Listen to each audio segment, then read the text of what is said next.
Now that winter is finally ending, satellite imagery is becoming more available, so it's time for another Russian tank update. Russia has lost nearly 2,000 tanks in Ukraine, according to Orcs. So, how many do they have left to keep fighting? Just how long can they keep losing tanks at this rate before they start to run out?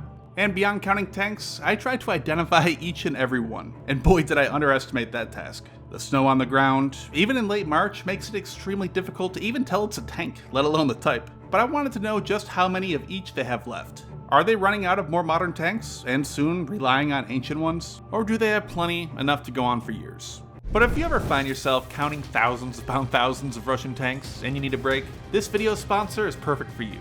Raid Shadow Legends. And just last month, they celebrated their 4th year anniversary. And to celebrate, here's my 4 favorite champions I'd love to meet in real life, at a dinner party. Royal Guard, because he just looks awesome and probably has some cool stories to share. Koran, as he's one of the strongest tank controllers in the game, and maybe he could help me out with the Russian tanks. Gameron, a little creepy, but you gotta love his default skill attacking one enemy twice in one turn. And Cavalax, who was actually created as a result of the Community Champion Concept Contest. As I've always said, I love Raid's strategy element. It's not just about having the strongest champions. You can assemble your champions with buffs complementing each other to build an unstoppable force. And after 4 years, Raid continues to get bigger and better. Now with one of the most requested features, Live Arena PvP, letting you duke it out against other players and getting some awesome rewards at the same time.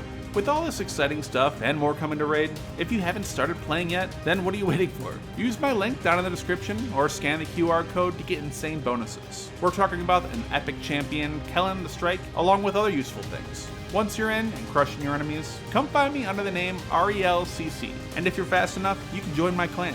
So just hit my link down in the description and I'll see you on the battlefield. So how many tanks does Russia have left in storage? Well, the last truly official count comes from 1990. The Treaty on Conventional Armed Forces in Europe limited each group of states, NATO and the Warsaw Pact, to 20,000 tanks in Europe. From reporting from that treaty, we know that at the time, the Soviet Union had 41,580 tanks in Europe alone. The funny thing is, the Soviets actually frantically began moving literally tens of thousands of tanks out of Europe into Siberia before that treaty was even finished or signed, out of fear that they actually might be included in the treaty. In total, the Soviet armed forces had about 63,900 tanks. When the Soviet Union collapsed, tens of thousands of tanks were suddenly in different countries, and tens of thousands more were scrapped to comply with that treaty and also reduce costs. From 2000 to 2010, Russia had an estimated 20,000 tanks in total, mostly in storage. So when you hear people say that Russia has 20,000 tanks, this is what they're talking about. It's an old number from decades ago. In 2012, Russia began a massive program to further cut down their tank fleet from 20,000 to 10,000. 2,000 in combat units, 2,000 for training, and 6,000 in storage. And you can see that every storage base has a section here to scrap tanks. It seems though that they never fully finished that goal.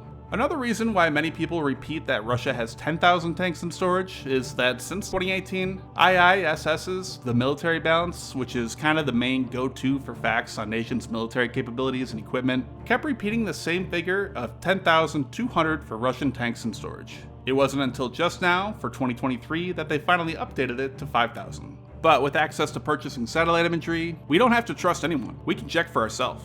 All the satellite images I used here are of as recent as possible. Winter means a lot of clouds, so in some cases they're a bit older. In one case I had to go back to early February to get a clear image. In another case, there was no recent images at all, going all the way back to September. So I actually paid to control a satellite in space to take pictures every day of the site until it finally got a clear one, which was extremely expensive. So you better enjoy this image here.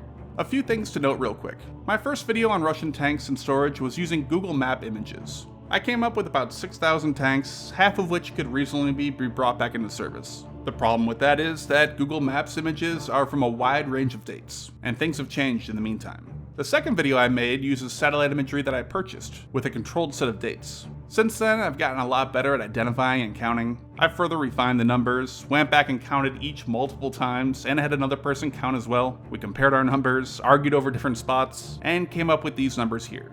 Then, for this video, like I said, I decided to take it a step even further. Not just counting tanks, but going in and identifying, or at least trying to identify, each specific type of tank. That part is 100 times more difficult. These tanks vary each by less than half a meter in bulk length and width, at most. That equates often to less than a single pixel. So I did an internet search, and I searched Russian social media for dozens of hours, and came up with hundreds of pictures of these bases to help identify them. These here, for example, are just from the 22nd, then geolocated each one. But nearly all the pictures are old, and the sites have changed since. So, without further ado, here's what I found. First up, the 22nd in By Russia. Over the past 7 months, the number of good tanks here decreased by 125. Many could be inside these garages, but most tanks seem to be shifting toward the front gate, being ready to be shipped out. I also found it interesting that these 165 T-80Us have just been sitting here for over a decade. Pictures seem to show that they're in decent condition, yet they haven't moved an inch since at least 2011. It also seems most of the T-90As here stored are gone, but there are still a few, the rest are mostly just T-80s. The 103rd actually stayed exactly the same, 380 before, 380 now. Some of these old T-64s have left, and it appears they stopped scrapping tanks. Some tanks have moved around a bit, but again, the overall number is the same. Then the 111th. This was the base that last year I couldn't get a good satellite image of in time. Since then, I've gotten a real clear one here, and also found pictures taken up close to the base. It appears here that the tanks are in much better shape than I assumed. Last September, I said 250 to 350 good tanks. That number was probably closer to 600 to 800. It's just real hard to tell the condition. The total number I stated was right, it's just a matter of determining what's good. It's virtually impossible to tell the condition of a tank from satellite imagery alone. There's a lot of guesswork.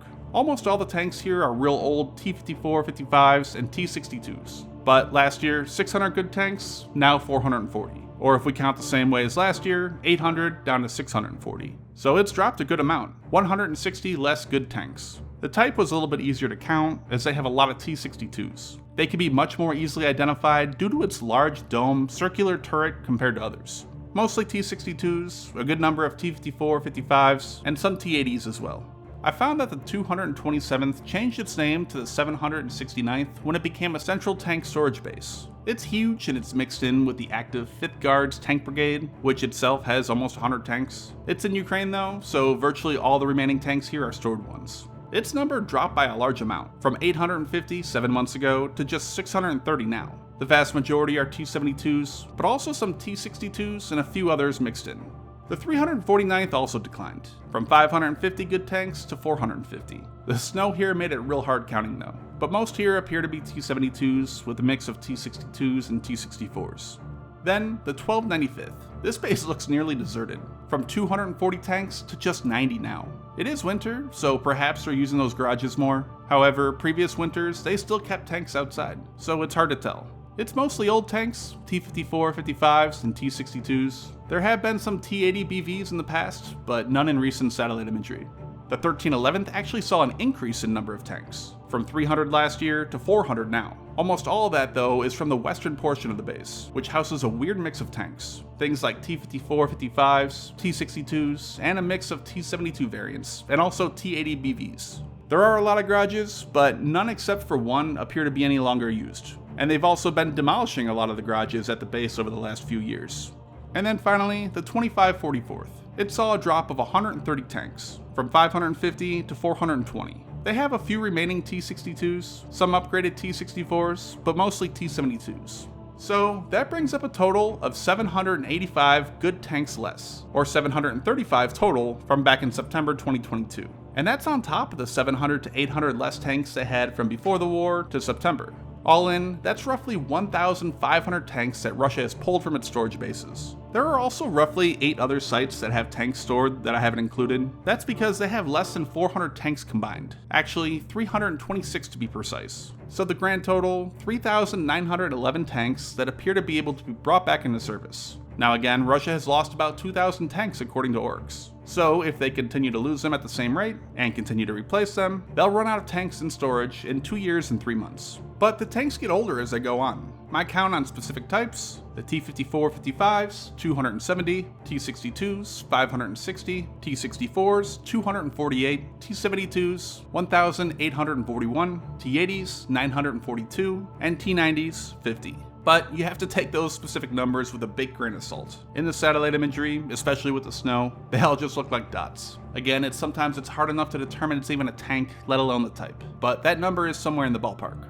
One glaring issue I found was that Russia recently stated that they would modernize 800 T-62 tanks, but I only came up with 560 of them total. Two possibilities, assuming my numbers are correct. They could not even know exactly how many of each tank they have in good enough condition, possibly due to things like corruption and officers reporting false numbers, or more likely, they've already began. And that would explain why the 1295th looks so empty. It previously had a ton of T-62s. Also, I feel I should clarify that there are at least 3 main different types of bases. First, the central tank storage bases. These are the main storage sites that we think about. They're more for long-term storage. Despite the name, they also hold other types of vehicles beyond just tanks. Second are the bases for storage and repair. They are typically more for short-term storage and also often hold extra vehicles and equipment for active units, and also maintain them to keep them ready for use. Third are the tank repair bases, or factories. They make larger repairs to vehicles as needed, however, they've also stored tanks for longer term. All 3 are separate and have different functions. However, in the last decade or so, the distinction between some of them has blurred. The 6018th Central Storage Base, for example, I haven't even highlighted. 10 years ago, it had over 400 tanks. By 2021, about 200. And now, less than 100. The 103rd was a tank repair base, then it turned into a storage and repair base, yet it has more tanks than most of the central storage bases. The 227th was a storage and repair base until they decided to turn it into a central tank storage base called the 769th. And some sites, like the 22nd and By, have both a central storage base and a base for storage and repair that here they simply call the 22nd branch number 2. So it gets confusing, but the sites I've included are the ones that have the most stored tanks. As you can see, a lot of them are just stored outdoors. At these central tank storage bases, it's supposed to be 80% stored out in the open, 20% inside. However, as you can see, a lot of these hangars are falling apart or even collapsing. The real number stored indoors is probably closer to 5 to 10% on average. Now, you might imagine storing all these tanks outside, in Siberia, where at this base, the daily mean average temperature for the whole year is below freezing, probably isn't very good for the tanks. But Russia does have somewhat of a solution to that. You might have noticed that in some of these pictures, these tanks are hooked up to these weird hoses. This is what they call, in English, the TLGH.